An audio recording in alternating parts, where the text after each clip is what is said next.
Fique ligado ao novo quadro do canal da Igreja Batista da Paz, onde nós iremos resgatar algumas mensagens antigas poderosas. Então, todas as quintas-feiras, nós iremos disponibilizar uma mensagem que vai edificar a sua história. E não esqueça de curtir e compartilhar. Igreja Batista da Paz, uma família para pertencer. Graça e paz, irmãos. Vocês estão preparados? Olha, Deus vai operar com poder aqui. Você crê nisso? Oh, aleluia. Então, prepara aí, porque Deus quer falar conosco. Olha, eu estava ali assentado e o Ramon veio até mim. Ele me disse que teve uma visão durante o louvor. E ele viu como que o sangue descendo nas paredes e eles vinham até nós. Ele disse que nós estávamos caindo no chão e Deus estava dizendo que Ele está purificando a sua igreja. Oh, aleluia! Deus tem trabalhado essa igreja, Deus tem falado conosco e nós estamos tão abertos para o que Deus está falando, para o que Deus tem feito entre nós e para o novo de Deus em nosso meio. Você está pronto para ser abençoado, irmãos? Aleluias! Nós estamos falando um pouco sobre crescimento espiritual. Já há alguns domingos que eu falo sobre isso, e eu dei um intervalo. Domingo passado eu voltei a falar sobre esse crescimento espiritual, esse crescimento, esse amadurecimento, que abençoa a nossa casa, abençoa a nossa vida, não é verdade? Que faz diferença na nossa história. E hoje eu vou continuar falando sobre isso. Então, eu quero que você abra a sua Bíblia em Números, no capítulo 20, enquanto você está abrindo, eu vou fazer só uma pequena, assim, bem rapidamente, uma pequena reprise do que eu falei no domingo passado. Domingo passado eu falei sobre quando o povo entrou na terra prometida e eles vieram de lá com uma imagem de si mesmo negativa. Eles disseram, olha, aos nossos olhos, quando nós vimos o povo daquela terra, nós éramos como gafanhotos, e aos olhos deles também éramos como gafanhotos. Então eles não falaram nada negativo sobre Deus, eles não falaram nada negativo sobre o poder de Deus, não, eles não disseram nada que negativasse a Deus. Mas Deus ficou muito, muito irado e disse que eles iam cair no deserto, porque a imagem, e chamou aquele povo de incrédulo. A imagem que nós temos de nós mesmos, ela é muito importante. Não crer no que Deus diz a nosso respeito é não crer em Deus, não crer no que Deus fez em nós para as nossas conquistas e vitória, é não crer na palavra de Deus. Quando nós temos uma imagem negativa sobre nós, nós perdemos o favor de Deus. A imagem positiva, a imagem bíblica que você tem a seu respeito, ela muda a sua vida, porque a imagem que você tem de você mesmo modela as suas palavras. O que você pensa sobre você dirige o que sai da sua boca, e o que sai da sua boca orienta as pessoas que virão à sua vida, orienta o favor que vai vir à sua vida. Então é importante nós crescermos espiritualmente, é importante nós aprendermos a olhar para nós mesmos, sabendo que negativar a nós mesmos é desmentir a Deus. Então você precisa crer que você é aquilo que Deus diz que você é. Você precisa crer que Deus vai fazer na sua vida, porque Ele pagou o preço para você conquistar e vencer. Agora nós vamos ler aqui, e aí como consequência disso, Deus disse que o povo iria morrer no deserto, que eles não iam entrar na terra prometida, e deu para eles uma pena muito dura, andar em círculos e viver uma vida sem propósito. Agora nós vamos ler esse texto de Números capítulo 20, e neste Números capítulo 20, nós vamos perceber uma coisa também gravíssima, porque aqui Moisés não vai entrar na terra prometida, Arão não vai entrar na terra prometida. Bom, o povo fez uma coisa que desagradou muito o coração de Deus e perdeu o direito de entrar na terra prometida. Mas Moisés e Arão estavam bem na fita. Acontece que aqui Moisés e Arão não vão entrar na terra prometida. Por quê? Por que eles perderam esse direito? Vamos ler o texto. Chegando os filhos de Israel, toda a congregação ao deserto de Zim, no mês primeiro, o povo ficou em Cádiz, e Miriam morreu ali. Ali foi sepultada. Não havia água para a congregação, então se reuniram contra Moisés e contra Arão. E o povo contendeu com Moisés, dizendo: quem dera tivéssemos perecido, quando pereceram nossos irmãos perante o Senhor. E por que nos trouxeste a congregação do Senhor a este deserto, para que morramos aqui nós e os nossos animais?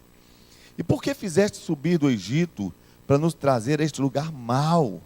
Lugar onde não há semente, nem figos, nem vides, nem romãs, nem tem água para beber. Então Moisés e Arão foram diante do povo à porta da tenda da congregação e se lançaram sobre os seus rostos, e a glória do Senhor lhes apareceu. E o Senhor falou a Moisés dizendo: toma a vara e ajunta a congregação, tu e Arão teu irmão, falai a rocha perante os seus olhos e darás sua água. Assim tirarás água da rocha e darás a beber à congregação e aos seus animais. Então Moisés tomou a vara de diante do Senhor, como lhe tinha ordenado. Moisés e Arão reuniram a congregação diante da rocha, e Moisés disse-lhes: ouvi agora, rebeldes, porventura tiraremos água dessa rocha para vós? Então Moisés levantou a sua mão, feriu a rocha 2 vezes com a sua vara, e assim saiu muita água, e bebeu a congregação e seus animais. E o Senhor disse a Moisés e Arão: porquanto não crestes em mim, para me santificar diante dos filhos de Israel, por isso não introduzireis essa congregação na terra que ele tenho dado. Obrigado, querida, Deus te abençoe. Estas são as águas de Meribá, porque os filhos de Israel contenderam com o Senhor e se santificou neles. Abençoa, Senhor, a tua palavra, fala conosco por amor da tua misericórdia, que por ela sejamos alimentados, Senhor, que a palavra do Senhor seja rema para nós, nos traga vitória, graça, libertação, em nome de Jesus, que haja vitória, Pai, em nome de Jesus, amém. Quando eu comecei a falar sobre crescimento, eu comecei a dizer para os irmãos, que o Senhor diz assim, aonde está o Espírito do Senhor, ali há a liberdade. E o texto diz assim, o Senhor diz assim, que o Senhor já nos libertou, e que nós deveríamos permanecer firmes na liberdade com que Cristo nos libertou, e não nos tornados meter debaixo do jugo da servidão. Este texto fala de 2 aspectos importantes. Um é libertação. Libertação é o que você não tem parte, é a parte do Senhor. Quem nos liberta é o Senhor. Liberdade é a nossa parte. É saber andar diante do Senhor de tal maneira que nós não voltemos a nos posicionar debaixo do pecado e nos tornarmos escravos. Então, existe uma parte em nós, no caminhar em crescimento. Deus tem um projeto de crescimento para nós, e nesse projeto, eu e você temos uma parcela de contribuição. Deus tem a parte dele. E agora, a primeira coisa que nós, ou melhor, no domingo passado nós abordamos um aspecto, que é enxergar-se da forma correta. Não enxergar-se da forma correta faz com que você o tempo todo esteja desmentindo a Deus, e embora você acredite em Deus, você pode não acreditar em você para crescer e ser usado por Deus. E aí você vai dizer, realmente, para mim nunca vai dar certo, eu não tenho como sair dessa situação. Agora, quando você começa a estudar esse texto de hoje, naquele texto o povo foi reprovado, a palavra do Senhor diz que Moisés e Arão estavam em um momento tão difícil. Eles tinham perdido a sua irmã Miriam, era profetisa da nação, ela tinha morrido, todo Israel estava chorando, era um tempo de luto, e não bastasse toda a dor daquele momento, além disso, o povo não tinha água. E eles estavam lá, 1 milhão de pessoas no deserto, e eles começaram então a chorar e a reclamar, e eles estão chegando o tempo de sair do deserto. Essa insatisfação com o deserto também é parte do preparo para sair. E eles estão dizendo, nós devemos ter caído como caíram os nossos irmãos. Alguns ainda estão vivos que saíram do Egito. Quando eles começam a murmurar, Moisés começa muito certo. Ele faz a mesma coisa das outras vezes. Ele cai com o rosto em terra diante do Senhor. Ele vai para a presença do Senhor, ele vai buscar ao Senhor. E ele recebe uma orientação muito bonita. Ele não fica ali tentando ganhar do povo no argumento. Deus diz para ele, olha, vai, pega a vara, leva diante do povo, diante da rocha, e você e Arão vão falar com a rocha, e vocês vão tirar a água de lá, e o povo vai beber. Esta vara que Deus fala, e que Moisés vai para apanhar, é a vara que está diante do Senhor. É aquela vara de Arão, aquela vara que floresceu. Moisés também tinha uma vara, aquele cajado com que ele começa o ministério, que transforma em serpente. Mas não é dessa vara que Deus está falando, é daquela vara que está lá diante do Senhor. Agora não é mais a vara da lei, é a vara da graça. E Moisés pega aquela vara da graça e ele vai, e ele já tem uma experiência como essa, porque lá em Êxodo 17, Deus tinha mandado ele ferir a rocha. Ele chega buscando a mesma experiência, e aí então ele diz: olha, nós vamos ter que tirar água da rocha para vocês. E ele bate 2 vezes na rocha, então a rocha libera água, muita água, o povo é abençoado, o povo bebe. Só que Moisés naquele lugar perdeu a bênção. Bom, existem alguns pensamentos sobre por que Moisés não herdou a bênção ali, pelo contrário, ele perdeu o privilégio para entrar na terra prometida. Algumas pessoas dizem assim: bom, Moisés não entrou na terra porque ele feriu a rocha. Tem uma base interessante sobre isso, porque na realidade, a rocha que simboliza Cristo foi ferida uma única vez. A rocha que simboliza Cristo foi crucificada uma única vez, foi ferido por nós uma única vez. Então realmente não era para se ferir a rocha a segunda vez. Bom, mas a Bíblia deixa uma margem para um outro pensamento. Há uma outra ideia, é que Moisés e Arão disseram assim: olha, eu e Arão vamos ter que tirar a água da rocha. E eles dizem: foi porque eles ficaram orgulhosos. Bom, pode ter sido por isso também, mas talvez tenha um outro motivo melhor, porque o próprio Deus falou: você e Arão vão tirar a água da rocha para o povo. Então eles não estavam falando uma coisa incoerente, mas eles foram diante de Deus e eles fizeram uma coisa que realmente entristeceu o Senhor. Só que o que eles fizeram foi que a Bíblia diz que eles não santificaram o Senhor diante do povo. Se no primeiro momento, na primeira mensagem, eu falei sobre o erro de não ver a si mesmo como Deus vê, agora Moisés cometeu o erro de não ver os outros como Deus vê. E de não passar para eles uma imagem correta de Deus. Existe a imagem que nós temos que ter de Deus, a imagem que nós temos de nós mesmos e a imagem que nós temos dos nossos irmãos. Um crescimento seguro, um crescimento profundo, um crescimento correto, passa por esses 3 lugares. Nós precisamos enxergar essas 3 coisas com coerência. Às vezes podemos então aprender a enxergar a nós mesmos como Deus nos enxerga. Eu sou o amor de Deus, eu sou a justiça de Deus, eu estou crescendo em Deus. Mas de repente nós não temos a mesma visão sobre os irmãos. De repente nós podemos olhar para os irmãos e começar a achar que eles têm tantos defeitos. Nós podemos ter dificuldades profundas de relacionamento, porque nós não nos alegramos com os que se alegram, não choramos com os que choram. Nós vivemos em crise. Por que nós estamos em crise? Porque nós, na realidade, não conseguimos ver as pessoas como deveríamos ver. Nós não conseguimos conviver com as deficiências dos outros, com as dificuldades dos outros. E nós temos entendido, na verdade eu ouvi essa mensagem do pastor Eibe, que uma das coisas mais importantes é que nós deveríamos também enxergar aos outros como Deus enxerga.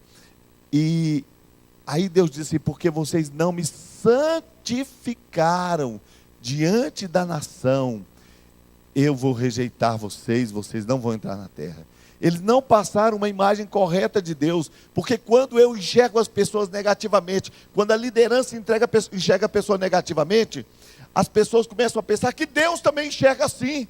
Agora olha que interessante, Moisés chegou diante do povo e disse: povo rebelde.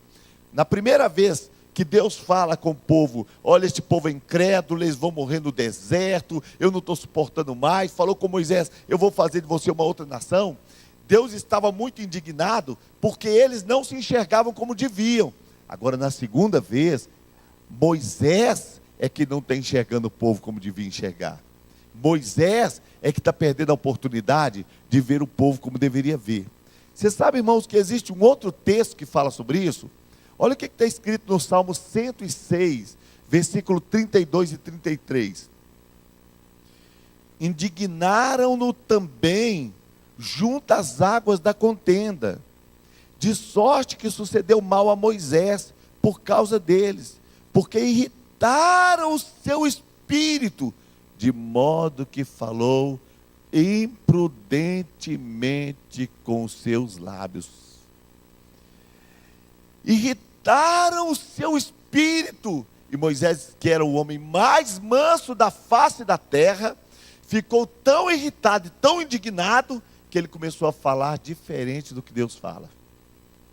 E a Bíblia diz que ele falou imprudentemente, e por causa de falar imprudentemente, Moisés perdeu o privilégio de dirigir o povo até a terra prometida. Meu querido irmão, sabe, nós não podemos jamais ter um coração que diz assim: eu já entendi quem eu sou em Deus, eu estou crescendo em Deus, mas o coração também dizendo: mas eu vejo que as pessoas não são muito boas, as pessoas não estão crescendo. Não podemos negativar as pessoas, nós precisamos enxergar as pessoas com olhos da fé, e olhar para aquelas pessoas e ver nelas toda a diferença para a glória do nome do Senhor. Sabe, queridos, eu vou contar para vocês uma coisa aqui, e eu contei hoje pela manhã, e eu disse para os irmãos que eu conto, mas eu conto muito envergonhado, e realmente, de verdade, eu fico muito constrangido com isso na minha vida. Mas eu fui agora a São Paulo, são tantos quilômetros de viagem para ter um tempo com o meu discipulador, é tão precioso estar com ele, participo ali de algumas reuniões com ele, e depois o pastor Eibe, no meio daqueles tantos pastores, uma igreja lotada, sempre ele tira um tempo particular comigo. Então, depois daquele tempo, nós fomos para uma padaria, nós ficamos lá até quase meia-noite. A pastora André ligou para ele para saber se tinha acontecido alguma coisa. Nós ficamos tanto tempo ali conversando. E eu tenho aprendido tanto com ele, mas eu queria te contar uma coisa. No congresso desse ano, eu falei para os irmãos que, eu acho que eu nem falei isso lá, eu acho que eu não tive nem coragem de falar. Estou falando com vocês aqui, vocês nem comentam com ninguém não, tá? Guarda para vocês. Eu estava dizendo que alguns discípulos do pastor Eibe, me perdoe, irmão, falar isso, eu tenho realmente vergonha, eles não serviriam para ser meus discípulos. Eu teria dificuldade, talvez, com alguns discípulos do pastor Eibe. Às vezes, acho que algum é muito duro, ou muito isso, ou muito aquilo.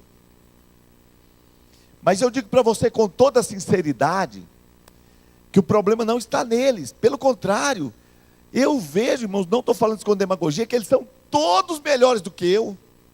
Eu vejo tão poderosos em Deus, com muito mais resultado, alcançando tantas pessoas para Jesus, ganhando pessoas, levando para o céu, doando a sua vida, dinâmicos, trabalhadores, como eu acho que todo pastor tem que ser. Mas sabe o que acontece? Mas dentro de mim, às vezes eu não tenho habilidade para conviver com as pessoas que não pensam tão igual a mim. Deus tem trabalhado isso em mim. Eu tenho pedido a Deus para mudar, porque muitas vezes, se as pessoas não têm as mesmas atitudes, a mesma nobreza que eu estou procurando ter, eu tenho tendência a rejeitar as pessoas. E eu tenho descoberto que o que o pastor Eibe me perdoe, irmãos, eu não tenho idolatria com o pastor Eibe, não. Eu estou falando dele como referência, é o meu discipulador, mas não é idolatria. Eu queria que vocês entendessem que eu estou aprendendo com ele, posso aprender com qualquer outro pastor. Mas eu estive com o pastor Eibe viajando, fui à praia com ele, fui a Caldas Novas, já passei tempo na estrada com ele, já estive na casa dele, estive lá algum tempo, recebido na casa do pastor Eibe. E o que faz diferença não é tudo que ele é um homem extraordinário. Não é o que ele é o mais estarrecedor. O mais estarrecedor é o que ele enxerga dos outros. É a forma como ele age com os outros. Eu nunca ouvi o pastor Eibe falar uma palavra negativa sobre ninguém. sobre nenhuma pessoa. Eu nunca ouvi o pastor Eibe falar uma palavra negativa sobre um filho dele. Agora na reunião ele disse assim: nenhum dos meus filhos jamais me ouviu falar uma palavra negativa sobre alguma ovelha minha. Nunca ouviu. Eu nunca ouvi o pastor Eibe falar uma palavra negativa sobre nenhuma pessoa. Eu já estive muitos dias com ele. Bom, eu estou falando isso para dizer que eu muitas vezes já incorri no erro de falar negativamente sobre os outros. Quantas vezes, irmãos? Eu falo envergonhado. Não tenho nenhum orgulho disso, mas eu não quero também ficar fingindo. Eu quero muito reconhecer onde eu estou para eu melhorar muito. Mas eu preciso muito crescer nessa área. Sabe por quê? Porque toda vez que eu falo mal do meu irmão, eu estou tocando em Deus, porque ele está escondido com Cristo em Deus. Toda vez que eu falo mal de uma pessoa, eu estou tocando no próprio Deus, porque a Bíblia diz que nós somos a menina dos olhos do Senhor. Agora, às vezes nós queremos tanto crescer em Deus, mas nós estamos tendo algumas dificuldades com o crescimento. E nós não entendemos por quê. É porque crescimento passa por relacionamento. Quando o homem caiu no Éden, a queda do homem, em última análise, foi uma queda de relacionamentos. Quando Adão caiu, e Deus procurou Adão, ali você vê os relacionamentos caindo por terra. Quebrou o relacionamento do homem com Deus. Onde está Adão? Eu estou escondido do Senhor. Quebrou o relacionamento do homem com a mulher. Adão, por que você comeu do fruto? A mulher que o Senhor me deu é que me entregou o fruto.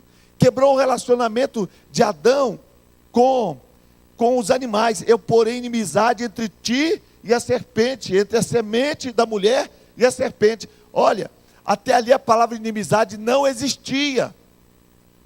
É uma palavra que surge. E quebrou o relacionamento do homem com a terra. Cactos, abrolhos e espinhos se produzirá a terra. Foi uma quebra de relacionamentos. E a palavra do Senhor diz: busca o seu interesse, o que se isola, e insurge contra a verdadeira sabedoria. E diz a Bíblia assim: só os rebeldes habitam em lugar solitário. A Bíblia diz que lugar solitário é só para rebelde. Então, quando nós queremos crescer em Deus, a maior qualidade de Deus é que Ele consegue receber todo mundo como Ele é. Deus condena o pecado, mas não condena o pecador.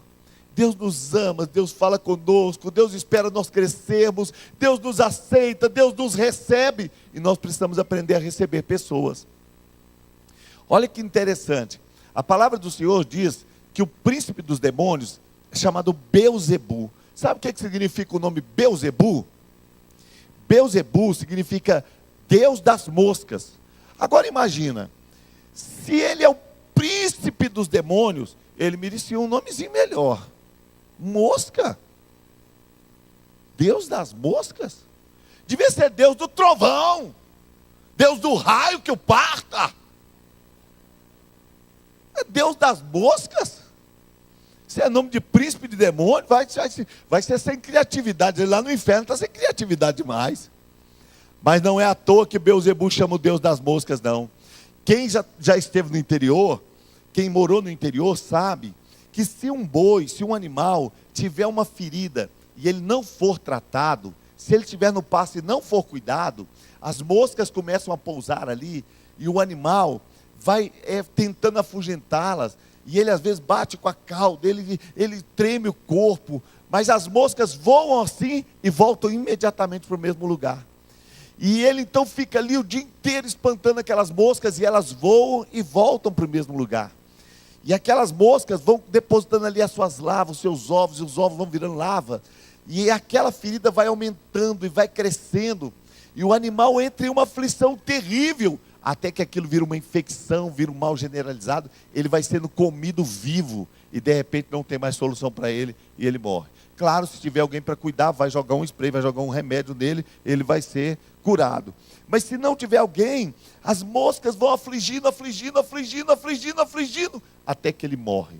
Você sabe, queridos, que da mesma maneira, a palavra do Senhor nos mostra que a gente às vezes está querendo expulsar demônio como um processo de libertação. Mas a Bíblia diz que se o demônio sair e voltar, e ele tiver um ambiente favorável, ele traz outros 7 demônios piores. Então, quando você tem uma ferida no coração, uma ferida na alma, de mágoa, de complexo de inferioridade, feridas com relacionamentos, os demônios se ajuntam em você. Imagina, por exemplo, que você está lá na sua casa e aquele monte de mosca, você fala, meu Deus, que misericórdia, que tanto de mosca, você espanta as moscas, você liga o ventilador, você sai pelejando, sai mosca, sai, mas você mal expulsa e elas voltam, você toca para fora e elas voltam, você fala, meu Deus, não sei o que eu faço, é muita mosca, mas o lixo está aberto, você limpou um peixe lá em cima da pia, lá deixou aqueles restos de peixe lá, depois você foi fazer lá na mesa, você deixou suja a mesa, e de repente está tudo sujo, e as moscas têm um ambiente favorável para elas, e você não consegue expulsar as moscas dali. Aí você vai lá e dá uma limpeza na cozinha bem limpa, passa um sabão no chão, limpa bem limpo, limpa a pia bem limpo, tira o lixo, amarra aquele lixo, joga lá para o lixeiro, levar embora. E aí você limpa toda a cozinha. Quando você termina de limpar, como que num passe de mágica, as moscas desaparecem. Às vezes nós estamos, sai demônio, vou para o culto de libertação, vou passar no Vale do Sal, eu vou fazer campanha. Olha, a gente está lutando com os demônios. E aí é como a gente espantar os demônios. Você vem aqui no culto e fala, sai demônio, demônio disso, demônio daquilo. E eles saem mesmo. Mas eles ficam esperando lá na porta. Tá bom, a gente espera lá fora.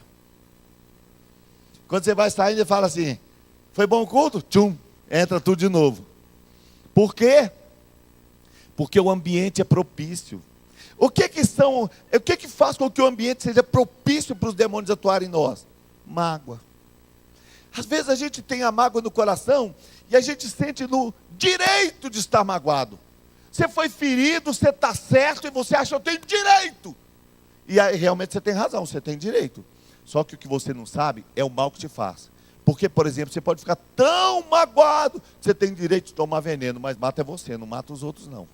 Diz que estar magoado é tomar veneno querendo que o outro morra. É como tomar veneno querendo que o outro morra. Às vezes você está com aquele monte de feridas e você não consegue enxergar ninguém bem. Você não consegue enxergar ninguém bem. Na primeira mensagem que eu preguei, eu falei que eles viram tantos gigantes que nós estamos vivendo em terra de gigantes hoje. Porque você tem aquelas pessoas que ficam ricas de um momento para o outro, que tem uma ideia e fica rico. Você encontra pessoas que estão lá no Facebook todo dia feliz, e aquilo vai te irritando. Gente, é muita gente feliz perto de mim. Só que embora isso seja verdade, é melhor você sair do Facebook do que você viver triste. Porque se você não pode se alegrar com os que se alegram, para que você tem Facebook? Se você não pode conviver com a felicidade dos outros, por que você tem Facebook? Aí você solta o amargo e critica. Sabe o que acontece? Ao invés de você trazer mais pessoas para perto de você, você aumenta os seus problemas, a sua dor, a sua tristeza. Ah, gente, esse sujeito aqui está muito feliz para o meu gosto. Eu vou deletar ele. Não é certo não, mas é melhor do que você ficar triste falando mal. Então nós precisamos aprender como viver com as pessoas. Ah, você precisa perdoar as pessoas. E depois que você perdoar, mais do que isso, você tem que ter capacidade de conviver com gente diferente. Tem gente diferente de você que presta. Você acredita? Tem gente que pensa diferente de você e presta. Tem gente que chega perto de você e age numa cultura diferente. É gente maravilhosa. Somos apenas diferentes. E nós precisamos aprender a conviver com essas diferenças. Olha o que a palavra do Senhor diz lá em Mateus 5, 22. Eu, porém, vos digo, disse Jesus, qualquer que sem motivo se encolarizar contra seu irmão, será réu de juízo. Qualquer que disser ao seu irmão tolo, jacu, zoião, será réu do sinédrio. Qualquer que disser louco, será réu do fogo do inferno. Dizer sobre os outros o que Deus não diz, falar sobre os outros o que Deus não está falando. A Bíblia diz que nós vamos ser penalizados, porque Deus não nos chamou para juiz. Você sabe que muitas vezes nós começamos a nos tornar porteiro do céu?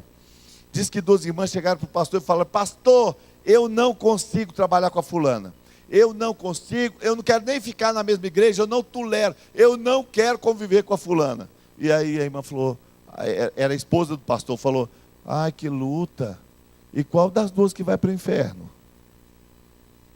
Se não dá para conviver na igreja, como é que nós vamos conviver no céu? Que hipocrisia é essa? Nós precisamos melhorar. Olha 1 João capítulo 3. Nós sabemos que já passamos da morte para a vida, porque nós amamos os irmãos. Nós não precisamos que os irmãos mudem para ser amados. Nós não amamos os irmãos depois de transformados. Nós amamos do jeito que eles são. Ai, pastor, esse irmão tem uma risada muito enjoada. Coloca um abafador, irmão. Aí você vê só a cara dele assim.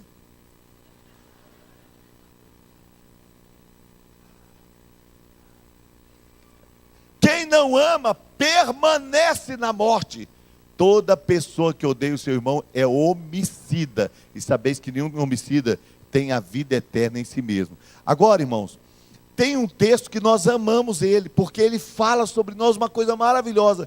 2 Coríntios capítulo 5, versículo 17. Ele diz assim: se alguém está em Cristo, nova criatura é. As coisas velhas se passaram, tudo se fez novo. Esse texto diz que nós somos uma criatura que jamais existiu, nós somos criados de novo. Diz que tudo que estava no nosso passado, que nos aprisionava, que nos acusava, que nos oprimia, foi jogado fora. Nós amamos esse texto. Mas olha como esse texto começa. Versículo 14, este é o versículo 17. Olha o 14.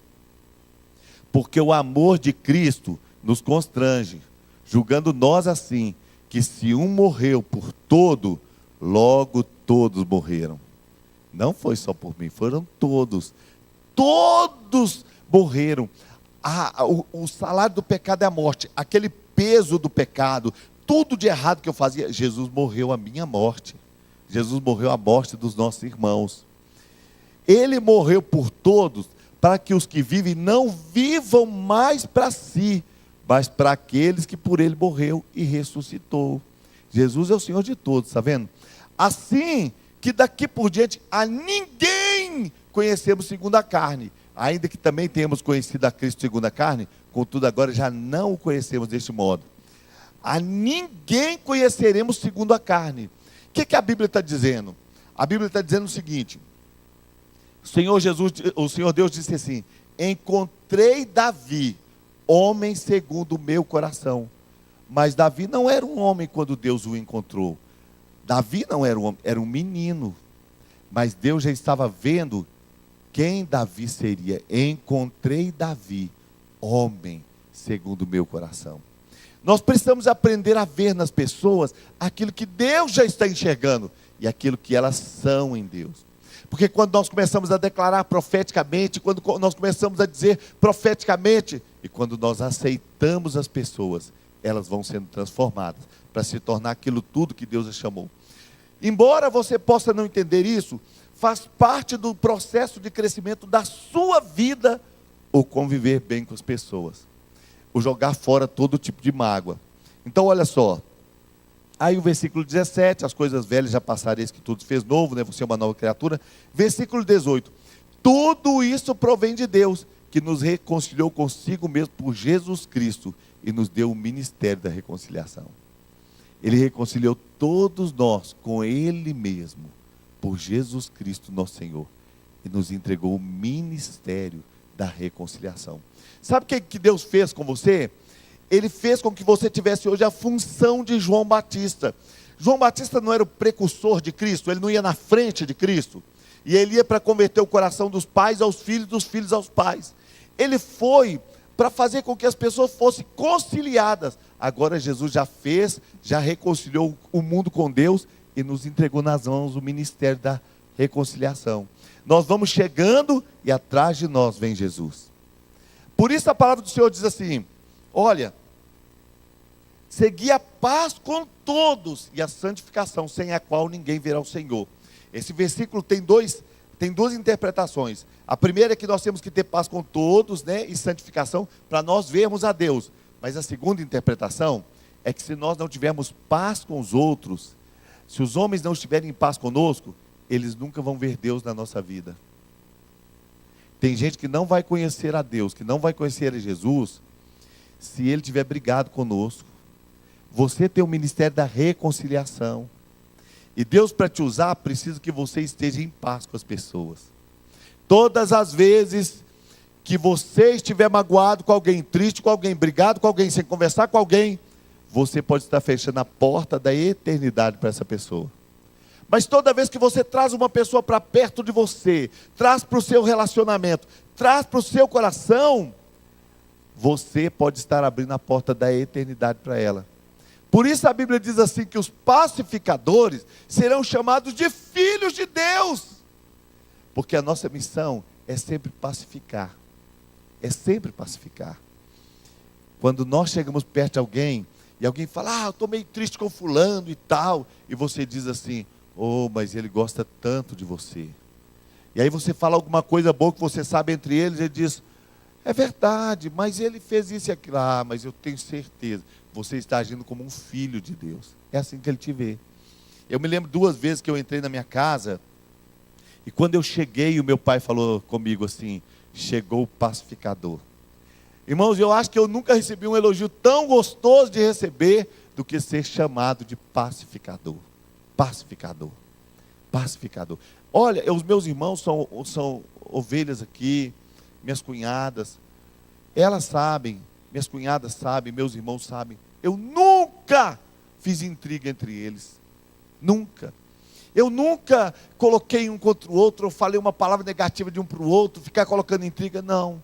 Eu tenho sempre procurado dizer o quanto nós nos amamos. Hoje nós estávamos reunidos na casa do meu irmão, aí tinha uma pessoa lá, e aí o Jefferson chegou e me deu um abraço, e os outros já tinham chegado também, e a gente falando, que prazer te encontrar, e aí a pessoa falou, é tão bonito o relacionamento de vocês, o relacionamento dos irmãos, olha que coisa legal, uma família que se reúne, que gosta de estar perto, porque irmãos, na família é onde a gente está mais próximo, né? E é onde pode surgir os problemas, mas é lá que nós mostramos toda a nobreza do Cristo em nós. Isso nos faz crescer. Como as famílias são diferentes, como os filhos são diferentes, como somos diferentes, mas não precisamos ser iguais, precisamos ser amados, respeitados, aceitos. Pecado vai sempre continuar sendo pecado, mas nós precisamos aprender a amar uns aos outros, nós precisamos aprender a responder com graça, com amor, nós precisamos falar palavras de fé, porque quando nós fazemos assim, continua o texto, isto é, versículo 19, Deus estava em Cristo, reconciliando consigo o mundo, não lhes imputando os seus pecados, e pôs em nós a palavra da reconciliação. Você está aqui porque Cristo não imputou os seus pecados a você, e eu também.